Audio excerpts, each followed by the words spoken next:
Oh, we are. Okay. Great. So good morning, everyone. Very warm welcome to the third day of Tropentag.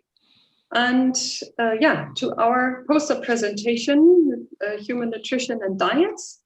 We will have 5 posters in the next 1 hour, so we are a bit comfortable time-wise. And I just wanted to remind everybody once more who's now joining in, please ask your questions as soon as possible in this chat, because we have a slight delay in YouTube, about 30 seconds. So as soon as something comes to your mind, please type it in so that we can see it and then ask the presenters. So presentations will be about 3 to 4 minutes, and then we have some time for discussion.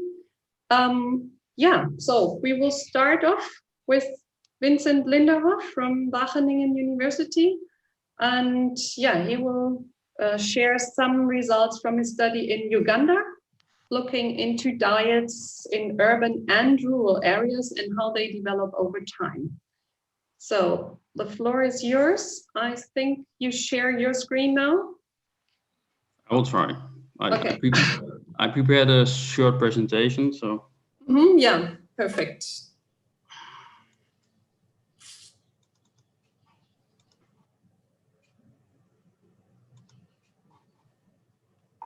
Can you see it now? Yes. It's not full screen though. One step at a time. Yeah, okay. Perfect. I expect delays here as well. Well, thank you for giving me the opportunity to present some of the results. These are results from a project called Noricity, in which we look for partnerships in urban areas for improving diets towards a more healthy and sustainable way. During the Tropentag, there have been other presentations by my colleague Andrea Fongar, also about the same project, but they discussed a bit different subjects within the project. They were much more about the nutrition side, as well as the linkage with stakeholders in urban areas. This part of the research is much more on how we can analyze data which we already have available, and which can support us our search for these partnerships. The main question in our case was, well, how did diets in urban and rural Uganda develop over time? There were already some studies, but older studies on how the diets in Uganda looked like. And one of the observations is that it's often very micronutrient poor, because particular food items like fruits and fish are missing. Diets are changing, was the observation, but then rice was gaining. But then the question is, okay, what is it substituting? So what our main research question was is how do Uganda diets change over time, and then mainly in terms of diversity, because that is also that will be our main goal from the project itself. And is there a difference between rural and urban households? For this, we used the existing data for a period of from 2009 to 2016. We used the living standard measurement studies surveys, which are freely available. They have a food consumption part, but it's good to realize that first of all, it's at the level of households, so it's not at the level of individuals. It's a national and regional representative data set survey. And the food consumption is based on a 7 days recall, which is considered to be well, rather long from a nutritional perspective usually. And the interesting part is that the data also contains a panel part. So there are households which are followed over time, but in this case, we did not use this aspect because we want to sketch a broader picture of how the diets change over time. Well, we only show some of the results. We have already more results than only this, but that's still in progress. So for this, we show two indicators. First of all, it's the household dietary diversity score based on 12 food groups. All food groups are also including a number of food items. So we have more detailed information on what people actually, or what households actually consume. In the case of cereals, for instance, it's not only wheat, but it's also including rice, for instance. So if there's a substitution between rice and wheat, then you will not observe it from this indicator. And so we distinguish 12 different food groups. And the indicator is rather simple. It's just a matter of how many from how many food groups did households consume food items. And then it's just a count. And the graph represents the frequency of households consuming a number of food groups. So if it's 12, then they have the most diverse diet which is possible because they ate from all food groups. If we look at the results, we can see that there's not a lot of change with respect to the household dietary diversity score over time.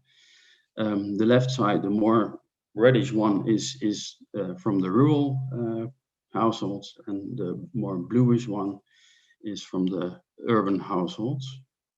And of course, based on this graph, you can also see that there is a difference between households from rural and urban areas, although it's not very large.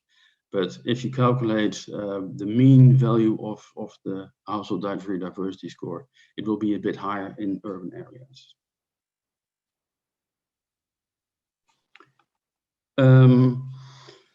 Well, another indicator we used is to look at the food groups itself and see how many households did actually consume the different food groups, and that's shown in this graph. So it's the share of households that ate a particular food group. Again, it's for urban households, which are now on the left, and the rural households are on the right. And the food groups are also ordered in the magnitude of the share, so to say. So it's from left to right, it's from the lowest share to the highest share. If you look into the graph, you can see and compare that, well, over time, there's not a lot of difference, there's not a lot of change. And again, you can also compare urban and rural households. And if you look into that, then the main fact is that there are two food groups in the middle, which are the fats and oils and the sweets. And these are consumed by more households in urban areas than in rural areas. Of course, and just also to conclude, these are just very general results. And of course, we have to look into the results in more detail. We do have the underlying information on food consumptions on food items, but there is a challenge that the food items which were asked in the questionnaire have changed a little bit. The comparison at food item level is becoming a bit more difficult. That's also why we choose to do it at a higher level of food groups at the moment. And we also are looking into maybe what does it mean for more nutritional value, like the caloric intake, for instance. But these are still in progress. As I already mentioned, we have had some other presentations on this project earlier. This conference, they were presented yesterday, but you can still find the abstracts, as you can see. Well, thank you. Okay, thank you very much, Vincent. Now, in fact, you have used double of your time, so I'm afraid all the time for questions is already gone. If we have one pressing question, is there anything in the chat? I can't see. No, not yet. Somebody from this panel here, do you have any pressing question to Vincent on the household dietary diversity score? Hello.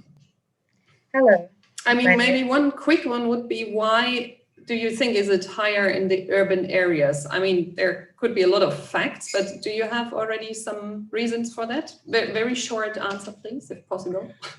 Well, what can be the case is that there are also higher incomes in urban areas, so that they can buy more diverse diets, for instance. That could be one of the interesting factors. On the other hand, we can also see, due to urbanization, that more and more people are coming to the urban areas, and they are not the rich ones per se.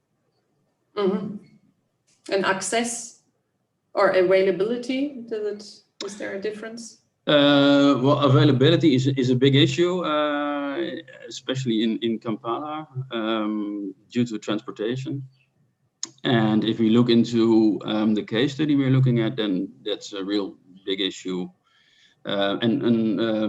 Transportation, and also the reason why particular foods are not eaten, because they're just not coming there. So availability in that location is difficult. And another thing is that what we notice in this case study is that awareness is also an issue. People are more happy that they can eat at all, rather than that they are looking for more healthy diets already. Mm-hmm. Okay, yeah, important. So, well, thank you so much. I'm afraid we have to move on. Post the session is always a bit tight. Well, thanks a lot, Vincent. Yes. I hope you will stay on board for more discussion, maybe. Okay, so we will. I just see there's one more question coming in. I would like to ask you maybe to look into the chat. Well, this refers to all of you. Maybe also after the session, because sometimes we realize that even after the session, some questions still come in. So please look into the chat, and you can directly through this WUWA contact people and get in touch with them.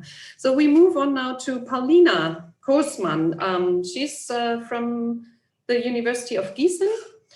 We stay in Uganda, I think, and she will look now more into the question, what hinders men to participate in project activities linking nutrition and agriculture? So Paulina, the floor is yours. I guess we get a video from Atsaf now, but you're there for questions afterwards.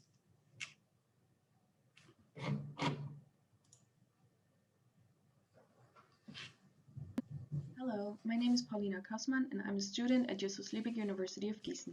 Today I will present to you my poster on what hinders men to participate in project activities linking nutrition and agriculture.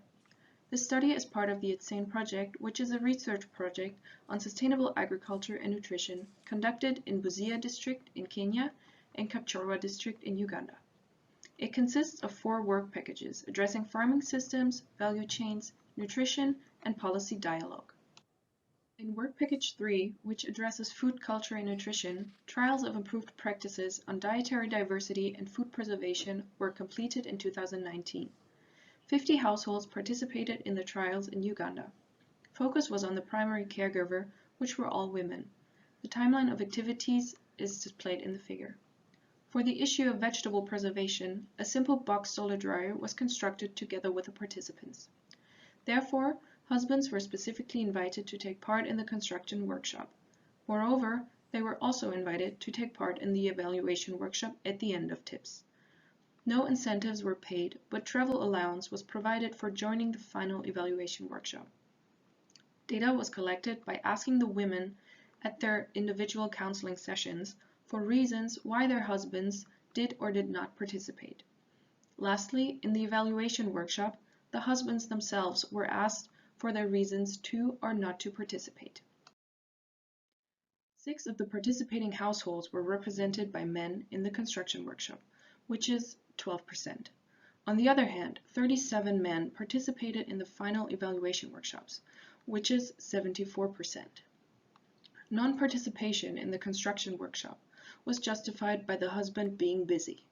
Moreover, some women said their husbands believed the activities are a waste of time because no money was given for joining the construction workshops. This indicates that their priorities lie on work that pays money instead of knowledge. Various reasons for non-participation were mentioned by both men and women. However, women named more reasons in total. Men were said to believe that anything concerning vegetables is work for women, and because the project mainly focused on women, they thought only women were invited. Those who came to the construction were very interested in the dryer and how it works, and they accepted the invitation. Lastly, in the evaluation workshop, all participants had a chance to see the dryer, and the men became interested in learning about the dryer and constructing one for themselves. In conclusion, there is a need to identify alternative motivators to improve participation of men and women in project activities to also enhance the impact of nutrition agriculture projects. Further, education on nutrition needs to address men and women equally and address social norms to overcome stereotypical gender roles when it comes to healthy diets, including vegetables. The Eat Sane project is part of the Leap Agri project of the European and African Union. The current study is funded by Projektträger Blé with the support of Federal Ministry of Food and Agriculture in collaboration with the National Research Fund, Kenya. For further information, please visit the website eatsane.info. Thank you very much for your attention.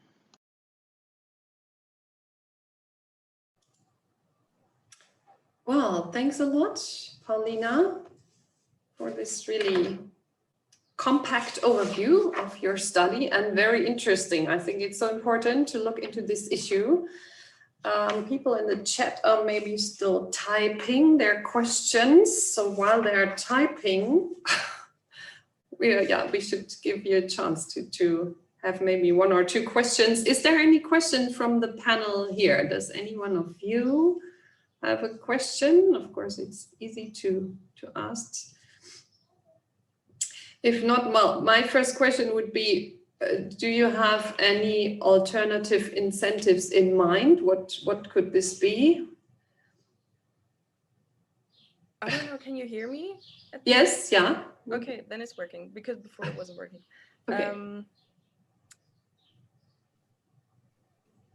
Not exactly, to be honest. I mean, I wish that knowledge would be enough as an incentive, but apparently it's not. So that's like the question. And I haven't finished my thesis yet, but I try to work on that and maybe find something.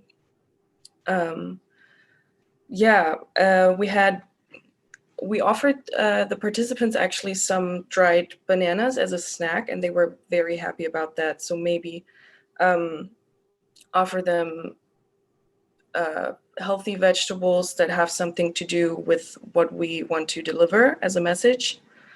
That could be an option. I don't know. Yeah. And what about how do you exactly framed the invitation? Did you say you will talk about production of vegetables or processing of vegetables?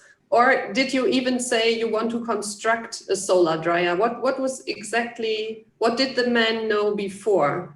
The invitation was that we want to construct a solar dryer. Oh, okay, so they knew this. Yeah. That it's not only about cooking vegetables or, No, drying it was vegetables. Okay. it was the construction of a solar dryer. Some men said they didn't know what it was. They thought it was a solar panel because the wording was misleading. Okay. So we should have probably used the word sun dryer to make it a bit more clear what we want to do. But yeah, it was about construction, and the men were specifically invited. Okay. Yeah, very interesting. That's still, but maybe it was a translation or issue also then. I mean, the Okay. invitation was in Kupsabin, I Yeah. think. Yeah, so the letter was in Kupsabin. I don't know exactly what they wrote because I don't know Kupsabin. So Yeah, but often it's some Hello. words do My not name is- exist like in Yeah. English, and sometimes it's that. Yeah. Okay, any other question, or Yamgat, you wanted to add? Yeah, just something to add, because I was not participating when they sent out the letter, but I was participating in the evaluation workshop. And part of this was that when they put their hand into the sun dryer or solar dryer, they were very astonished about how it works, and were actually a little bit showing off in terms of, it's a shame that we didn't attend. And they promised to, or they actually said that they would now build one themselves, but our follow-up survey showed that they didn't do it. So there is still a mismatch of what has been said and what is the outcome then in terms of like really doing something. So we have one more question in from our chat from Thomas Hilger from University of Hohenheim. He asked, would it be an option to put that in schools? yeah, I think so, especially as well from the same project, one student also built vertical gardens in the schools. And I think in some of the schools they kept the gardens. So they have like an option to produce vegetables, and maybe introduce drying of vegetables in schools would be an option. Yeah, I think that would be very interesting. Okay, yeah. Unfortunately, time is up again. So thank you so much once more, Paulina. Thank you. And yeah, you will be still available, I guess. So if there are more questions, please type them into the chat and Paulina will check and maybe answer them one by one. Okay, great. So thanks a lot. Then we move on to our next presentation, to the next poster, which is from Johanna Piotrowski. Now, we have her not online, but we have the video, right? That's right, and I can answer the questions. Okay, perfect. So if there are questions, you can still ask them. She's from University of Gießen and working now in Kenya and Malawi, collected some data on association of double burden malnutrition with physical fitness. So you can start the video. Thank you. Hello, my name is Johanna Piotrowski. I am student at the University of Gießen, and today I will present my poster on the topic of the association of double burden malnutrition with physical fitness among smallholder farmers in Malawi and Kenya. This work is part of the Healthy Land project that addressed linking agriculture and nutrition for a healthy diet. The 2017 Endline data were used to investigate whether double burden of malnutrition affects fieldwork capacity of smallholder farmers. Firstly, anthropometric measurements were taken from women and their children below 6 years of age. The measurements included height and weight of mothers and children, as well as the hand grip strength of the women. Hand grip strength measurements were used to assess the physical performance of the individuals. BMI was calculated based on the anthropometric measurements and represented the nutritional status.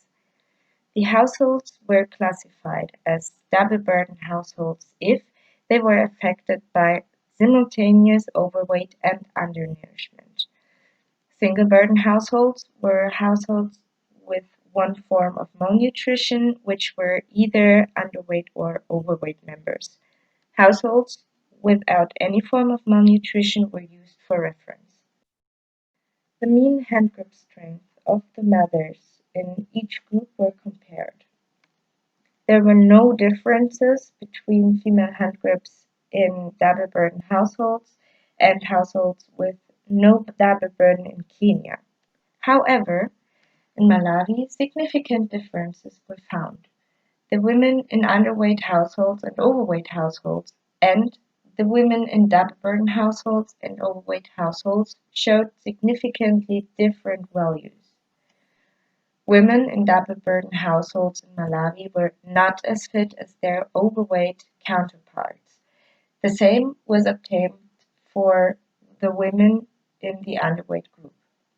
That leads to the assumption that the undernourishment of individuals with potentially lacking micronutrients might negatively affect the physical capacity of smallholder farmers. The Healthy Land Project is an international project which was financially supported by the Federal Ministry of Food and Agriculture, facilitated by the project executing organization Federal Office of Agriculture and Food. Thank you for your attention.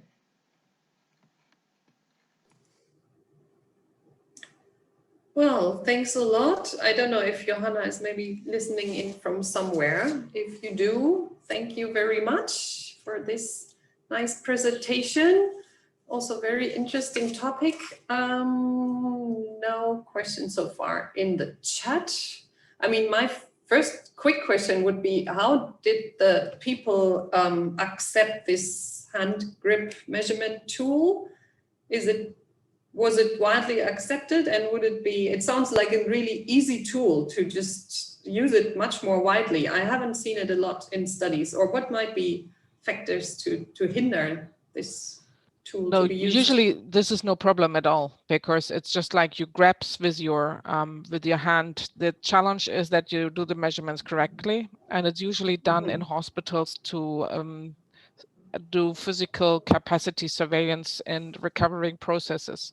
But it's increasingly used to look into physical fitness in other studies as well, because it's easy to carry. It's much easier than a scale or a length board.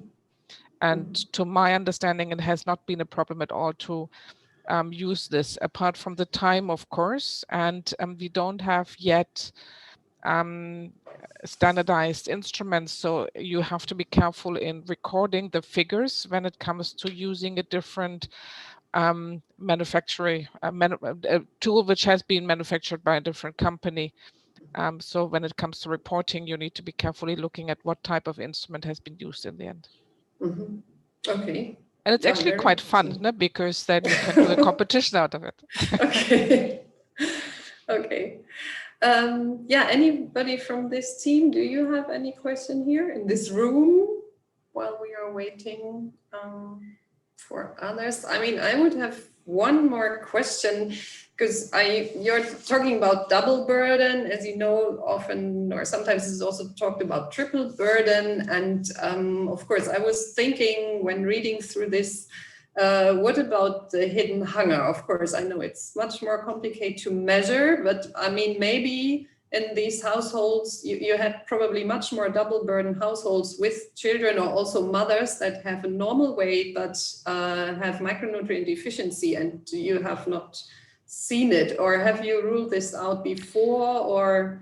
No, we don't have any blood parameters, so we could not identify whether a household was actually affected by micronutrient deficiencies in any case. So what we did is, assuming that if households were balanced in terms of the BMI, that they may have been fairly okay. So these are our reference households. But households which had at least a member which was underweight or stunted, or a household member which was overweight or obese, was not considered as our reference households, assuming that there's some kind of imbalance in nutrient and calorie intake. So that's where I think the results are also quite mixed when it comes to the differences between double burden households and overweight households between the two countries. That we have to assume that even double burden households have a different quality in terms of micronutrient status. We just can see that underweight households are clearly less likely to be physical with a full capacity. They don't have a full capacity, but we do have the challenge that we just have to assume that anemia may be a reason for them to be less physical capable in Malawi, which is different to Kenya, where we do have a lot of fortification and supplementation running around. So maybe we do have, they are less likely double burden households being affected by anemia as well.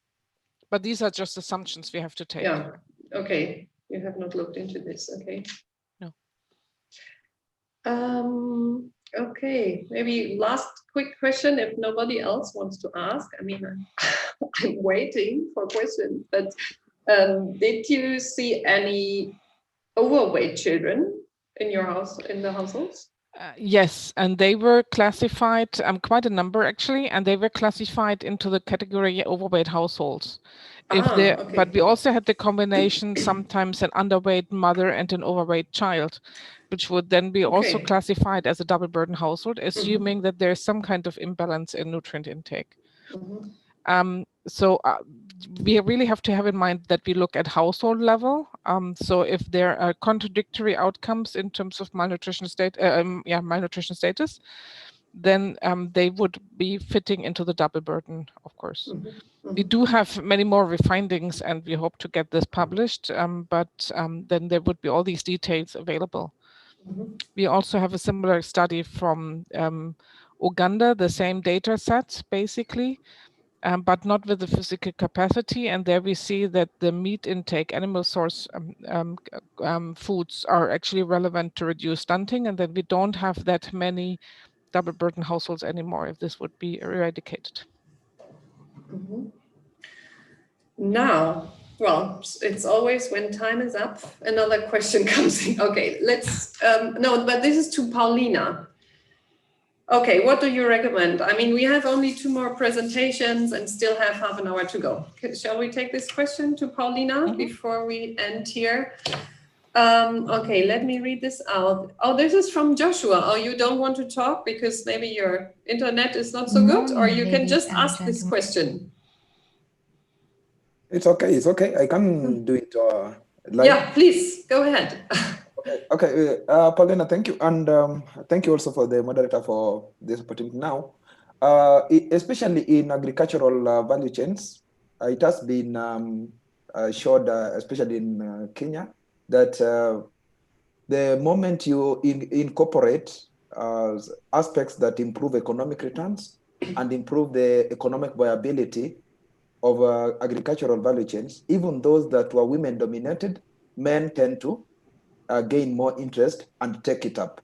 So it is something I would actually ask, especially on your end, that if do you think that if you are in your project, if you incorporate aspects of improving economic returns or economic viability of a particular exercise that you are disseminating to them, would you think it will be something that will improve their participation?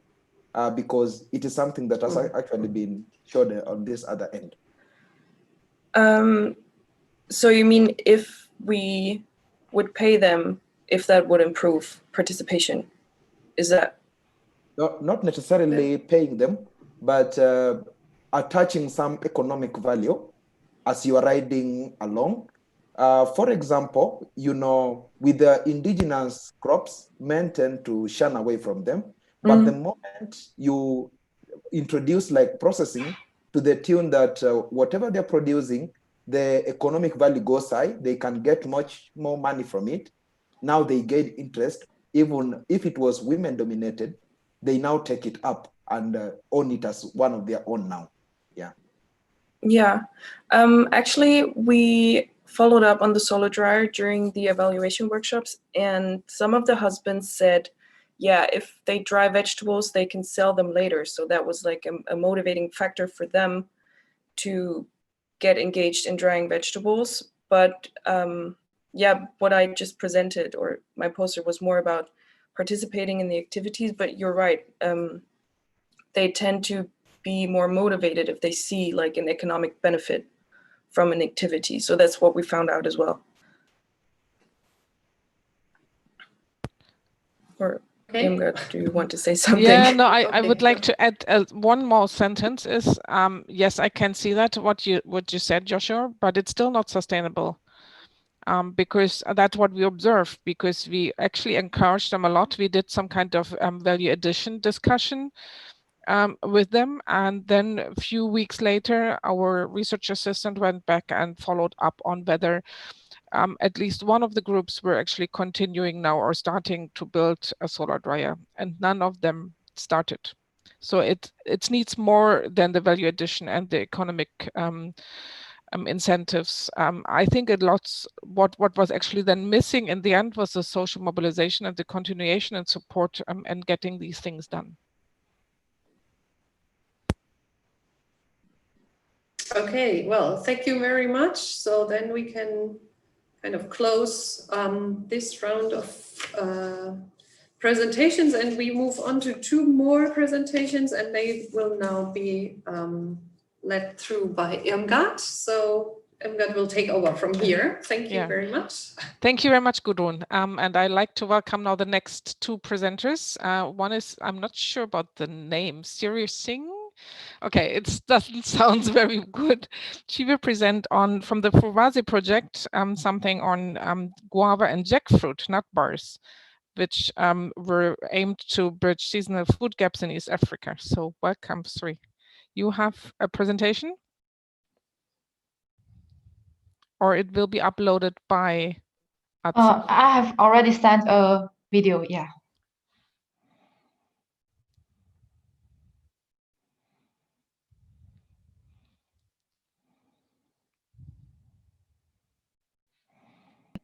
Good morning, ladies and gentlemen. My name is Xing Siri, coming from University of Göttingen in Germany. The topic of this poster is about developing and testing guava and jackfruit nut bars to bridge seasonal food gaps in East Africa.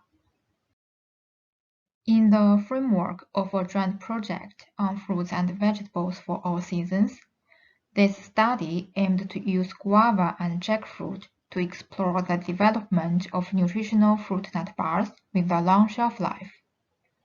The effects of different processing methods and varying ingredients on nutrient composition in fruit nut bars were measured. In order to make fruit nut bars, firstly, the raw fruits were peeled, cut, and weighed. Nuts were grinded into powder. All ingredients were added together into a pot. Then water was added and heated until 100 Celsius degrees for 2 to 3 minutes. Afterwards, the mixture was transferred into a baking tray, and a plastic stick was used to make the mixture to be uniform. Oven was used for drying. The temperature was controlled at 70 to 80 Celsius degrees. After 6 hours drying time, the samples were cut into small tubes. This drying process totally lasted for almost 19 hours. After the drying process, the final products were taken out and put into sealed plastic bags. As for analysis, water content, ascorbic acid, total phenolic content, tetratable acidity, and minerals were measured according to standard procedures. Figure 2 shows that bars with guava and lemon juice contained the highest content of ascorbic acid. Based on the results of this study, the ascorbic acid content has decreased by 54% during the production, which means in final guava products, there would still have about 27 mg ascorbic acid in 100 g dry matter. According to the USA Institute of Medicine, for teenagers at age of 9 to 13 years old, the recommended dietary allowance of ascorbic acid is 45 mg per day, which means that the consumption of the fruit bar could still be beneficial to children as well as other population groups in East Africa. In Figure 3, you can see that for phenolic content, most samples of jackfruit contained more than guava products, which might be beneficial, as polyphenols can have protective effects against major chronic diseases. When we look at Table 1, we can see that for mineral element iron and zinc, according to the USA Institute of Medicine, for teenagers at the age of 9 to 13 years old, the dietary reference intake is 8 mg per day. In general, bars in this study can still provide sufficient essential nutrients for teenagers in East Africa. Cooking and drying procedures decreased nutrient contents, while the consumption of fresh fruits is always the better choice. The fruit nut bars could still provide a good option to process surplus fruits and bridge seasonal gaps. Thank you for your listening and looking forward to your questions.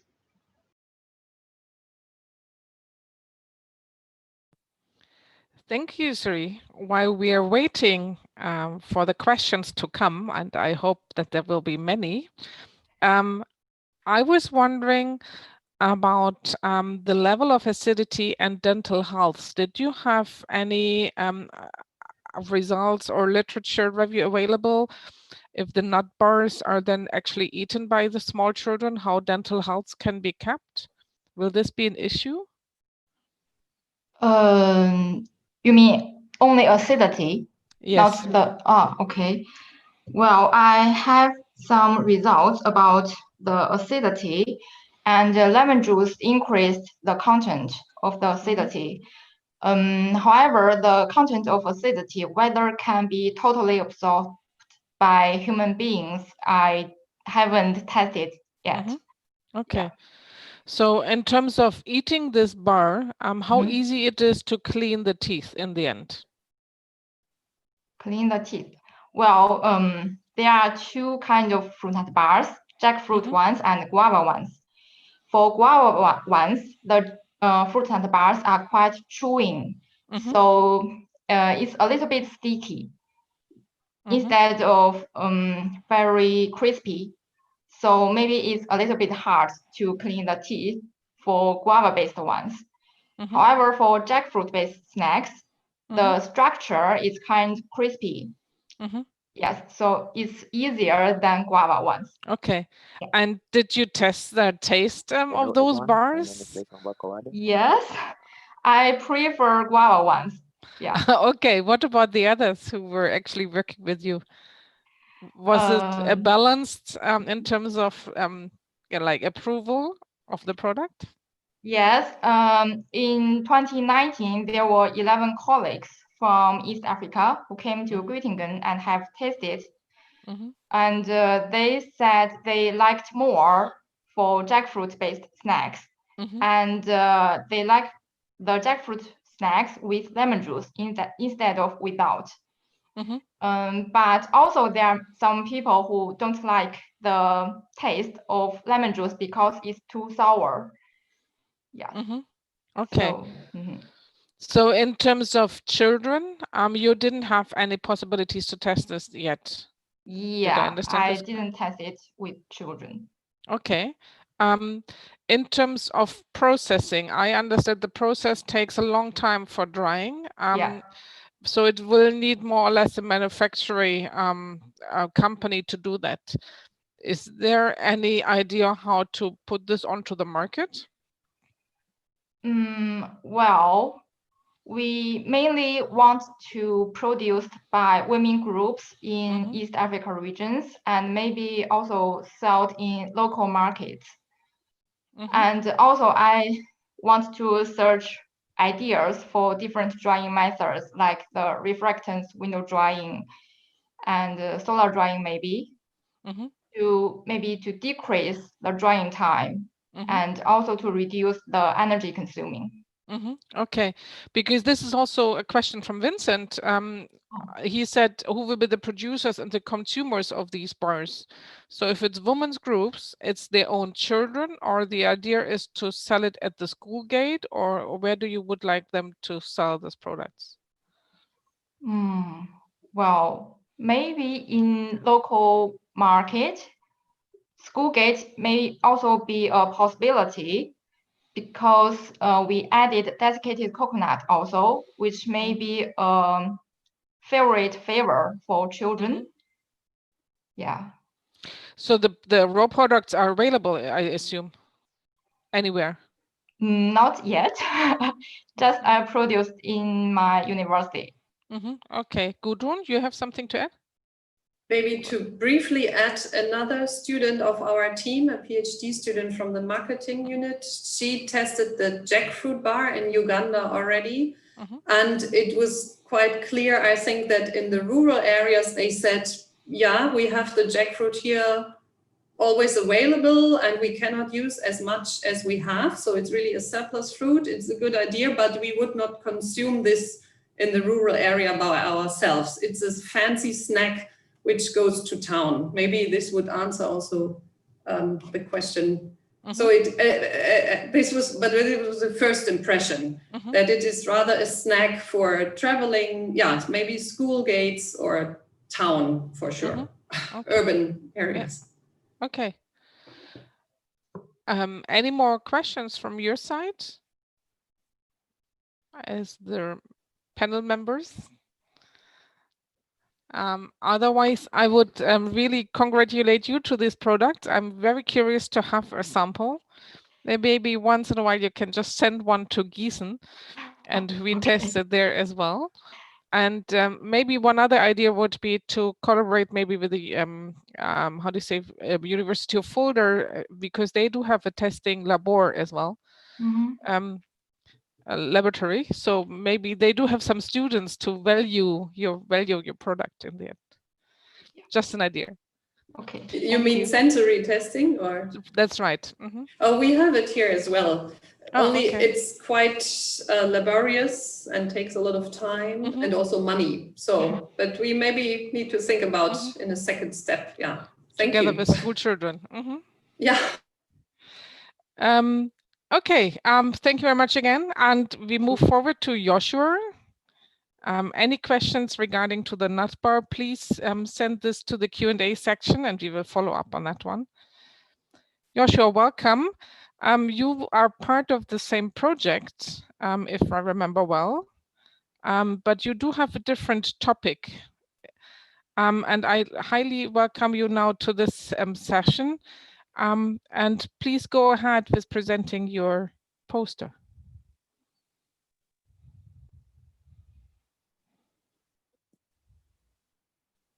Hello everyone, my name is Jason Bakawade from the University of Nairobi, Kenya, and on behalf of my other co-authors, I am presenting on nutritional characterization of traditional preserved coffee leaves consumed in coastal drylands. The work was undertaken under the Fruits and Vegetables Four Seasons project funded by the BLA. Coffee leaves have been vastly utilized as vegetables across sub-Saharan Africa. However, seasonal availability do constrain its extended utilization. The communities therefore resort to traditional preserved forms, including the sun-dried coffee leaves, in order to improve the utilization of the vegetable. It is therefore not sufficient to be dismissed of these techniques as less efficient ways of enhancing nutrient intake among communities. This study sought to characterize nutritional quality of traditional preserved coffee leaves utilized in the households in the coastal drylands of Kenya. The approach that was used in this particular study entailed a cross-sectional survey conducted in Taita Taveta County, that is across the 4 different sub-counties, as you can see illustrated in the map. Farmer groups were exhaustively sampled from these 4 different sub-counties, whereby 20 different samples of preserved forms of coffee leaves were obtained. Coffee leaves that were preserved using similar techniques and were from the same groups were mixed and homogenized. This exercise resulted into 12 samples that were then subjected to nutrient analysis. Statistical analysis was effected using ANOVA and 2HSD in order to detect nutritional composition differences among the different samples, and the trends in the nutrient intake were established using the principal component analysis. From the results, the cells that are in red indicate lower values, while the cells that are in green indicate highest values. Moisture content and beta-carotene were lost with the drying, with sun drying resulted into highest losses of the beta-carotene, However, for fiber, carbohydrate, iron, zinc, and calcium contents, there were no significant differences even with the drying. With data exploration, maximum variability in the data was established by 9 principal components. And as you can see in the illustrated graph, fiber, ash, and protein had similar trend of losses in the different preserved samples. On the other hand, beta-carotene, moisture, and calcium also had similar trends in the preserved forms of cowpea leaves. The loss in beta-carotene can be explained by the thermal degradation, whereby the all-trans beta-carotene, which has got a higher vitamin A activity, is transferred to the cis form, thereby there is a loss of vitamin A activity. Additionally, sun drying induces photooxidation of the beta-carotene, thus the losses. In conclusion, needed degradation did occur in the various samples that were utilized among the communities. However, the contents of protein, zinc, iron, and beta-carotene were still significant enough, and these nutrients are known to be of greatest deficiencies across sub-Saharan African countries. Therefore, it is recommended that these samples can be used as alternative sources of vegetable for these particular communities across sub-Saharan African countries. Thank you. I'm looking forward to your question. Joshua, thank you very much. I had to smile a little bit because we did, where Paulina was working in the project, also some sun drying of cowpea leaves. So I'm now very curious, what type of sun drying did you look at? The protected one, or did you look at the open surface sun drying? Thank you so much, Amgad, for your question. Generally, the communities do the low-cost processing in these particular regions because they also tend to be resource constrained. So majorly, they do apply the open sun drying, whereby you'll find, in fact, when the sun is hot is when they actually do the drying. Though there are aspects of whereby they also do some variation in terms of inducing also blanching. For those who have been trained and are knowledgeable in that, they apply blanching, but most of them will just do the open sun drying. Not even solar, it's just the open one. Okay, so when it comes to blanching, usually it's recommended to add some salt. When you look at your results, what type of then really leaves did you compare? The salted blanched ones, or the unsalted blanched ones? Because even there, people may have received training, they may use different amount of salt. Does salt imply in the end changes in your findings? What do you think? Okay, in this particular instance, you will realize that it's not a much mechanized blanching because they will simply boil water. And then once the water is boiled, they do insert it there for like a minute or two, and then they remove them. So it is not the salted one, it is the unsalted. Okay, so do you expect any difference when you salt it in terms of the micronutrient content? Now, these ones are especially to be determined when you optimize the blanching techniques in a laboratory setup, because once these ones you have done them practically, you can also optimize in terms of comparing also with other blanching techniques, including steam blanching. Also the water blanching. Definitely, there will be difference, especially with the nutrient composition. Because especially when you go to the level of also checking on the sodium levels and all that, yeah.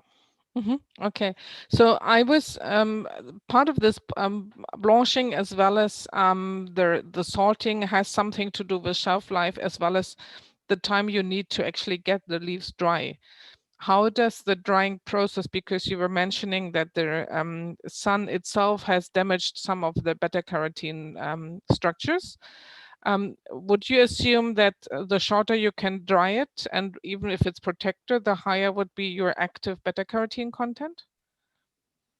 Okay, it is not definite that the shorter you dry it, the better the beta carotene content, because the reason why we also induce blanching is to avoid this excessive oxidation of beta carotene, because It will also help in preserving especially these labile nutrients, whereby they can now, when you store the product, it tends to be stored for longer. And one of the limitations of this particular study, the samples were of different storage periods. So you will find like the ones that were even blanched yesterday, the ones that were blanched after have been stored for 1 month were all put together. So, and then that's one limitation in the particular study.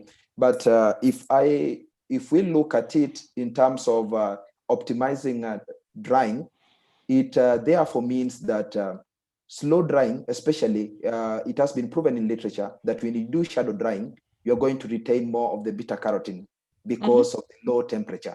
But the moment you try and increase the temperatures, now the deterioration of beta carotene also tends to increase with that. So is it the temp or is it shadow drying doesn't mean necessarily that the temperature is lower? Just come again kindly. Is it the UV exposure or is it the temperature which is having an impact on the beta carotene from your end? Because shadow drying doesn't mean that the temperature is lower compared to the sun drying. It's only that you have less UV exposure. With the beta carotene, especially when you do sun drying, it is going to have two techniques for its deterioration. One is the thermal one, the other one is the photooxidation. The photooxidation is one that normally will result into much more deterioration of the beta carotene.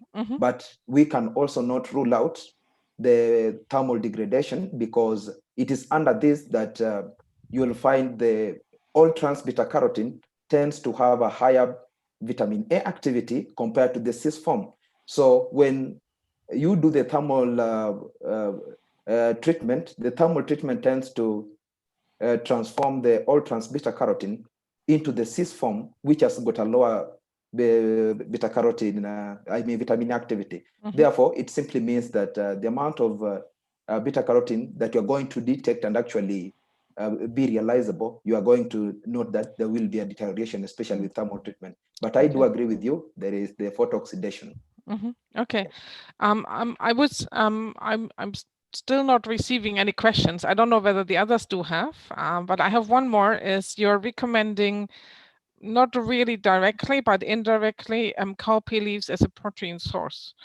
So I'm wondering about the quantity cowpea leaves is eaten in Kenya, because from my perspective, it's not the protein source itself. It's more a source for bioactive plant compounds, maybe beta carotene, maybe not even iron if I look at your figures. Why do you refer to the protein content in cowpea leaves? Thank you for that question. Particularly, there is something interesting about the cowpea leaves, is the beta carotene. Especially the protein content. It's one thing surprising about this particular leguminous vegetable. You will realize that it is higher than compared to other vegetables that are renowned to be consumed in this part of the country. So it is not per se recommending it as a protein source for them. However, because there are also logistics to do with, there are also other aspects to do with bioavailability, and especially the amino acid value of this particular protein. It's something that also needs evaluation to see if in terms of the amino acid profile, is it the one that is highly recommended? Because we know that protein sources do have a poor amino acid profile.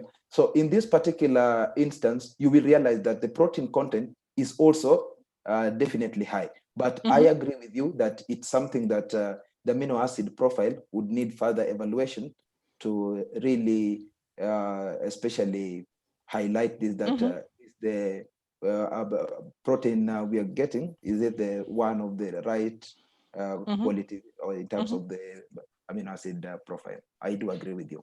Yeah, and my so as the others don't have questions, I just continue. There's one more is when we looked into the utilization of dried vegetables, there was a lot of I have in mind that people were saying, "Oh, it's not tasty. We prefer the fresh ones." We have never tasted dried cowpea leaves. In what area in Kenya do you find a lot of dried vegetable consumption? And how do they actually then process this at the kitchen level? How do they utilize that one? Okay, thank you once again. Now, you are right that the dried vegetables are not especially preferred by the consumers. In fact, there is a study that established that in as much as they consume them, with the coming in of another of the fresh one, they will prefer the go back to the fresh one. But this study was especially focusing on these arid areas, and it was focusing on two different zones. One was in the eastern side, side, where that is almost closer to the central. You know where Nairobi is. It's in Kitui County, and another one was also in the coastal dry areas. But you will find that in this particular area, they tended to utilize the dried vegetables even in season. So there are people who are conversant with these particular types of vegetables. So in terms of its preparation, first you have to rehydrate it, and then you follow the same procedure of preparing the fresh one. Once you rehydrate it, especially when they were favoring the blanched one, saying that in terms of texture, it retains the texture better than the ones which were unblanched. So it is something that will also need a further, in terms of community outreach, in order to encourage the uptake of these particular dried vegetables, because it is one of the ways that you can we can actually solve the seasonality, and you can actually see it was for the project says they should be for all seasons, meaning in and out of season. So in terms of enhancing consistency in supply, this is one of the particular ways that this particular study will recommend in the long run. Yeah.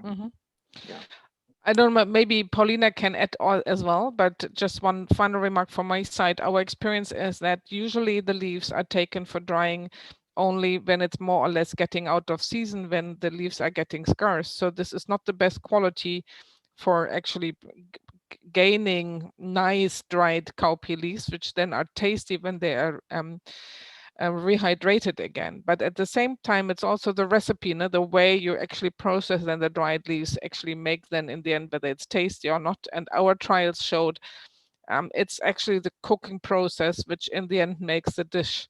And it doesn't matter whether it's dried or fresh. The people would say, oh, this is actually tasty if the recipe is done well and if the cooking process is well. And we compared dried and fresh next to each other, offering both. But yes, the responses were, we are usually starting to dry only when it's more or less the season is phasing out. And these are the old leaves already. So if they are then get dried, they are not the most tastiest ones. I don't know, Paulina, you have something to add? Just maybe you have to keep in mind that in Kapchorwa, especially during the season of plenty, there was lots of rain. So there was the issue that when there were a lot of vegetables, then they could not dry because there was just no sun. But apart from that, yeah, they would be like, okay, now we just cook. And then when we have time, also time was a big issue because when they have a lot of work on the farm, then drying is just additional work that they would have to do. And when there's not that much work on the farm anymore, then they could have use the time for drying. And that's when the season ends. So yeah, you're right. Well, I think actually I'm glad you are right, and I think Pauline is right. But when you look at the arid areas, their rains are not that long in Kenya. So for them, they even start it when it's actually younger. For example, when it is still like 2 weeks, some of them are, you go to those particular places, they've already started storing. So thank you I think that's a nice input here.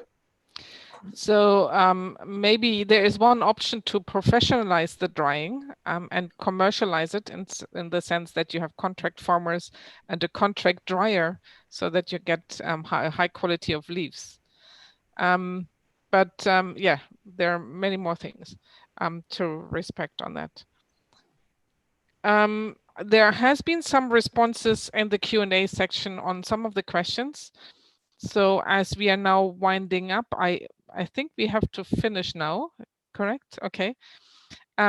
Yesterday I was a little bit too early. I thought we had to finish already, but then we actually would have had some more time.